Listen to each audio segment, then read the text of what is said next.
Cerita berfokus pada sebuah keluarga yang memutuskan untuk menghabiskan akhir pekan bersama di sebuah tempat liburan. Keluarga ini terdiri dari Clay, sang kepala keluarga, Amanda, istrinya, serta dua anak mereka, Arsi dan Rosie. Liburan ini adalah ide Amanda, karena dalam beberapa bulan terakhir, mereka jarang punya waktu untuk berkumpul akibat kesibukan masing-masing. Sesampainya di rumah yang mereka sewa, Amanda langsung menyuruh kedua anaknya menikmati fasilitas yang tersedia. Pemandangan itu membuat Amanda tersenyum bahagia. Ia merasa lega melihat kedua anaknya begitu menikmati liburan ini. Namun, karena mereka tidak membawa banyak persediaan makanan, Amanda memutuskan untuk pergi ke supermarket yang jaraknya cukup jauh dari lokasi rumah tersebut. Setelah selesai membeli berbagai kebutuhan makanan, Amanda bersiap untuk pulang. Namun, ia tak sengaja melihat seorang pria yang sedang membeli makanan dalam jumlah besar. Amanda sempat bertanya-tanya, apa alasan pria itu membeli begitu banyak makanan? Namun, menyadari bahwa hal itu bukan urusannya, Amanda memutuskan untuk tidak memikirkannya lebih jauh dan segera kembali ke rumah. Sesampainya di rumah, Clay mengajak Amanda dan kedua anak mereka pergi ke pantai yang tidak terlalu jauh dari lokasi mereka. Tanpa membuang waktu, mereka pun segera berangkat menuju pantai yang direkomendasikan oleh Clay. Setibanya di pantai, keluarga ini memutuskan untuk bersantai dan berjemur di bawah sinar matahari. Sementara itu, Rosie yang asyik memandangi laut tiba-tiba memperhatikan sesuatu. Ia memberitahu orang tuanya bahwa ada sebuah kapal yang tampaknya mendekat ke arah pantai. Awalnya, Clay mengira kapal tersebut hanya kebetulan melintasi area pantai. Namun, kapal itu semakin mendekat dengan cara yang mencurigakan.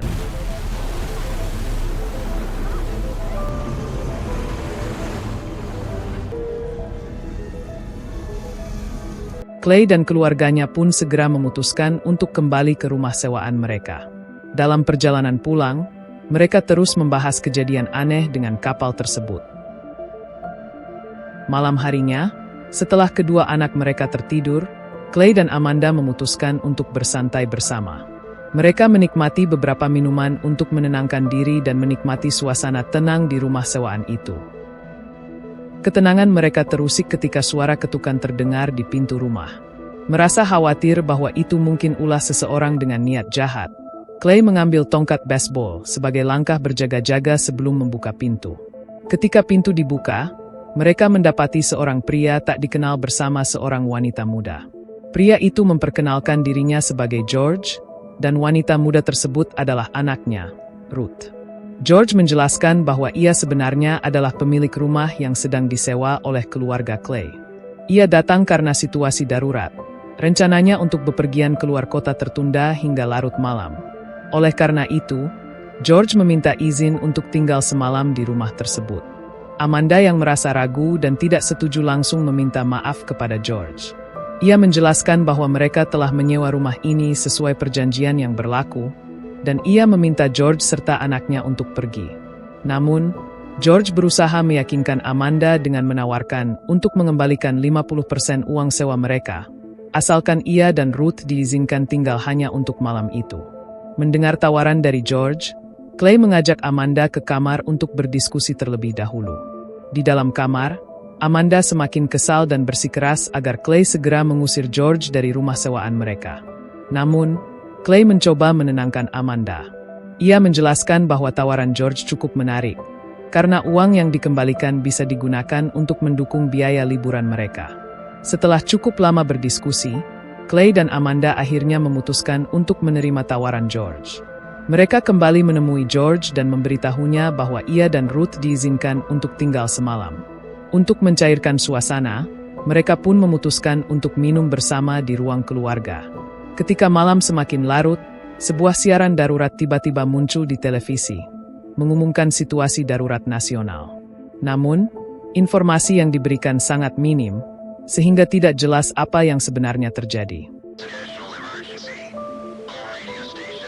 Amanda mulai merasa cemas, terutama ketika menyadari bahwa sinyal di ponselnya tiba-tiba hilang.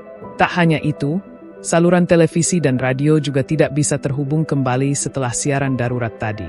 Situasi ini membuat Clay memutuskan untuk pergi ke tengah kota untuk mencari tahu lebih banyak. Sementara itu, di dapur, George menghampiri Amanda dan bertanya apakah ponselnya juga kehilangan sinyal. Amanda mengiyakan, meskipun ia mencoba meyakinkan dirinya bahwa ini mungkin hanya gangguan sementara. Saat Clay berada di perjalanan menuju kota, suasana di jalanan terasa aneh. Ia tidak menemukan satu orang pun di sepanjang jalan, membuatnya semakin bingung dengan apa yang sedang terjadi.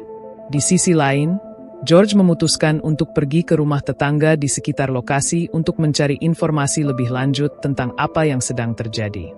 Setibanya di rumah tetangga, George terkejut karena tidak menemukan siapapun di dalamnya.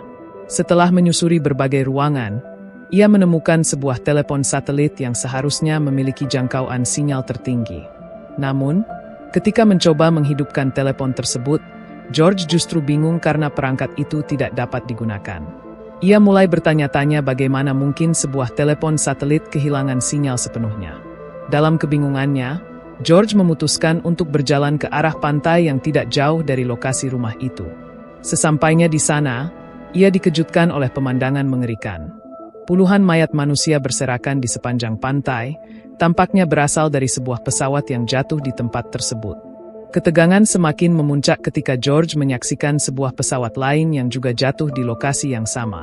Panik dan ketakutan, George segera bergegas kembali ke rumah sewaan untuk memberitahu yang lain. Sementara itu, di sisi lain, Arsi dan Rosie memutuskan untuk berjalan ke tengah hutan untuk mencari udara segar. Saat sedang berjalan, kaki Arsi digigit oleh hewan aneh yang belum pernah mereka lihat sebelumnya. Mengira itu hanyalah gigitan hewan biasa, Arsi mengajak Rosie untuk segera kembali ke rumah. Di dalam rumah, George menceritakan kepada Amanda tentang apa yang baru saja ia saksikan di pantai. Ia mengungkapkan fenomena aneh berupa pesawat-pesawat yang jatuh satu demi satu. Melihat wajah George yang tegang dan penuh kecemasan, Amanda mulai percaya bahwa situasi ini jauh lebih serius daripada yang ia bayangkan. Beberapa saat kemudian, sebuah gelombang suara sangat keras terdengar, menyebabkan telinga mereka terasa sakit luar biasa. Amanda menyadari bahwa kedua anaknya, Arsi dan Rosie, belum juga kembali dari hutan. Tanpa berpikir panjang, ia langsung berlari ke tengah hutan untuk mencari mereka. Setelah beberapa saat mencari, Amanda akhirnya menemukan kedua anaknya. Ia segera membawa mereka kembali ke rumah sewaan. Tak lama kemudian, Clay akhirnya pulang, membuat Amanda merasa lega dan sangat senang. Namun, Clay terlihat gelisah saat ia menceritakan pengalamannya.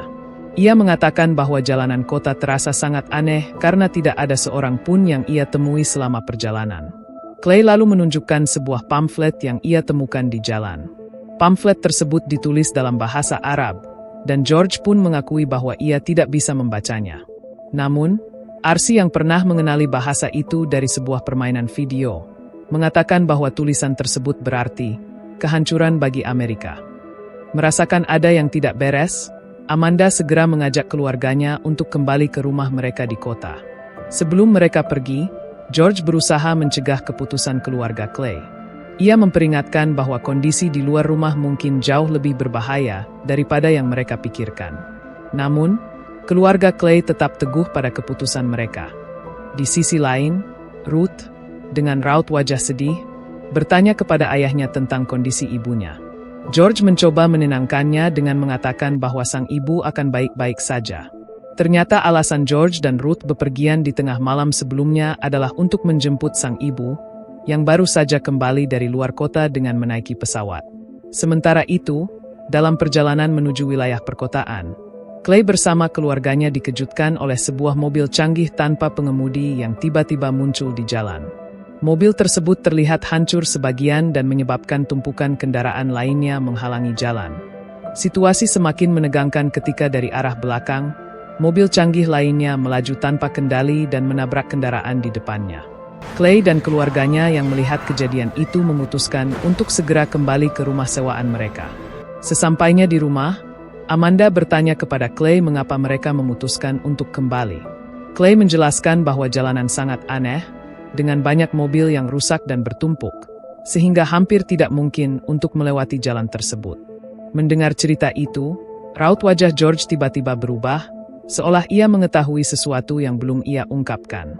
Ketika malam semakin larut, Amanda bertanya kepada George tentang pekerjaannya. George menjelaskan bahwa pekerjaannya berkaitan dengan hubungan antar manusia. Ia menyebut pekerjaannya bisa saja dianggap sebagai seorang konsultan atau bahkan psikolog bisnis. Dalam percakapan tersebut, George membagikan sebuah rahasia kepada Amanda. Ia bercerita bahwa beberapa bulan sebelumnya, ia memiliki seorang klien yang menjalankan bisnis yang agak aneh. Klien tersebut pernah meminta bantuan George untuk memindahkan sejumlah besar uang. Setelah tugas itu selesai, kliennya berpamitan dengan pesan yang tidak biasa. Ia akan pergi dan tidak akan pernah kembali. Sebelum pergi, klien tersebut juga berpesan agar George menjaga dirinya baik-baik. Mendengar cerita itu, Amanda merasa bingung dan bertanya apa maksud dari cerita tersebut. George menjelaskan bahwa ia percaya kliennya itu mungkin terhubung dengan peristiwa aneh yang sedang terjadi. Ia menduga bahwa apa yang terjadi saat ini adalah ulah para peretas, hacker, yang berhasil melumpuhkan seluruh sistem teknologi di dunia. Belum sempat pembicaraan mereka berlanjut, gelombang suara misterius kembali terdengar. Kali ini, bunyinya jauh lebih keras hingga menyebabkan kaca dan lampu di rumah itu pecah berantakan. Suara keras tersebut membangunkan seluruh penghuni rumah. Setelah keadaan sedikit tenang, Amanda merasa cemas dan memutuskan untuk tidur bersama keluarganya demi keamanan dan rasa nyaman. Pagi harinya, Arsi terbangun dalam kondisi mengerikan. Ia mulai memuntahkan darah, dan beberapa giginya tiba-tiba copot tanpa alasan yang jelas. Amanda yang melihat keadaan putranya langsung panik dan berusaha memanggil suaminya untuk membawa Arsi ke rumah sakit. Namun, mengingat jalanan yang tak dapat dilalui akibat kerusakan dan kekacauan, Amanda merasa bingung harus pergi kemana untuk mencari pertolongan. George mencoba menenangkan Amanda dan berjanji akan membantu mencari solusi. Ia mengusulkan untuk meminta pertolongan dari tetangganya, siapa tahu mereka memiliki obat-obatan atau bantuan medis. Di tengah situasi yang tegang, Clay menyadari bahwa Rosie tidak terlihat dimanapun. Ruth tiba-tiba menjawab bahwa sepeda yang biasanya ada di garasi juga hilang. Ruth menduga bahwa Rosie mungkin pergi dengan menggunakan sepeda tersebut. Merasa semakin khawatir, George membagi tugas kepada mereka semua. Ia, Clay, dan Arsi akan pergi ke rumah tetangga untuk mencari bantuan atau obat-obatan yang mungkin diperlukan. Sementara itu, Amanda dan Ruth ditugaskan untuk mencari Rosie, yang kemungkinan berada di sekitar hutan. Saat mereka tiba di sebuah rumah kabin, Ruth akhirnya membuka isi hatinya kepada Amanda. Ia mengungkapkan kekhawatirannya terhadap keadaan ibunya. Ruth menjelaskan bahwa alasan ia bersama George mendatangi rumah Amanda di tengah malam sebelumnya adalah untuk menjemput ibunya di bandara. Namun, dengan situasi saat ini yang penuh kekacauan, Ruth merasa tidak yakin apakah ibunya masih selamat. Mendengar cerita dari Ruth, Amanda merasa bersalah atas prasangkanya terhadap George dan Ruth. Ia menyesal karena sebelumnya sempat mencurigai mereka. Perasaan sedih menyelimuti Amanda saat ia memikirkan apa yang akan terjadi pada keluarganya di tengah kekacauan ini. George bersama Clay akhirnya tiba di rumah tetangganya, Danny. George mengetuk pintu dan memanggil nama Danny. Namun, ketika pintu terbuka, George terkejut melihat Danny membawa senjata. George segera bertanya mengapa Danny membawa senjata, karena ia tidak memiliki niat buruk. Danny menjawab dengan tegas bahwa saat ini tidak ada yang bisa dipercaya, dan ia menyuruh George untuk pergi dari halaman rumahnya. Clay segera memotong pembicaraan dan menjelaskan tujuan mereka datang. Ia mengatakan bahwa anaknya sedang sakit dan membutuhkan obat yang mungkin dimiliki oleh Danny. Clay bahkan bersedia memberikan uang $1.000 sebagai imbalan jika Danny bisa memberikan obat yang mereka butuhkan. Namun, Danny tetap keras kepala dan menolak memberi mereka obat, bahkan mengancam untuk mengusir mereka. Keadaan semakin tegang ketika Danny mengarahkan senjatanya ke George. Sementara itu, George juga menyiapkan pistol yang dibawanya, siap menghadapi ancaman tersebut. Melihat ketegangan yang semakin memuncak, Clay mencoba menenangkan mereka berdua. Dengan tenang, Clay bertanya kepada Danny, "Jika kamu berada di posisiku, apa yang akan kamu lakukan?" Hati Danny akhirnya tersentuh, dan ia setuju untuk memberikan obat dengan imbalan uang $1.000. Sebelum pergi, Clay menunjukkan sebuah pamflet berbahasa Arab yang ia temukan. Pamflet itu berisi pesan tentang kehancuran bagi Amerika. Danny mengaku bahwa ia sudah tahu semua itu. Teman-temannya yang tinggal di wilayah lain telah mengabarkan kejadian serupa yang mereka alami beberapa hari sebelumnya. Itulah sebabnya Danny memborong makanan di supermarket, yang sebelumnya terlihat oleh Amanda. Ketika George hendak pergi, Danny memberi rekomendasi agar George menuju ke rumah tetangganya yang terletak agak jauh. Rumor yang beredar di tempat itu mengatakan bahwa di sana terdapat sebuah bunker bawah tanah yang dirancang khusus untuk berlindung dari kemungkinan terjadinya kiamat. Sementara itu, Amanda bersama Ruth terus melanjutkan pencarian mereka untuk menemukan Rosie. Langkah mereka terhenti ketika Ruth melihat ke arah perkotaan. Tanpa diduga, mereka menyaksikan kehancuran total di perkotaan, seakan-akan sedang terjadi peperangan besar. Berpindah ke rumah di tengah hutan, Rosie yang ternyata berada di sana, menemukan sebuah bunker rahasia. Bunker tersebut penuh dengan persediaan makanan dalam jumlah yang sangat banyak. Rumah tersebut ternyata adalah rumah yang sebelumnya direkomendasikan oleh Danny. Dari layar monitor, Rosie melihat informasi yang mengabarkan bahwa Gedung Putih Amerika telah dikuasai oleh pasukan militer, dan seluruh warga Amerika diperintahkan untuk mencari perlindungan. Kemudian, film pun berakhir.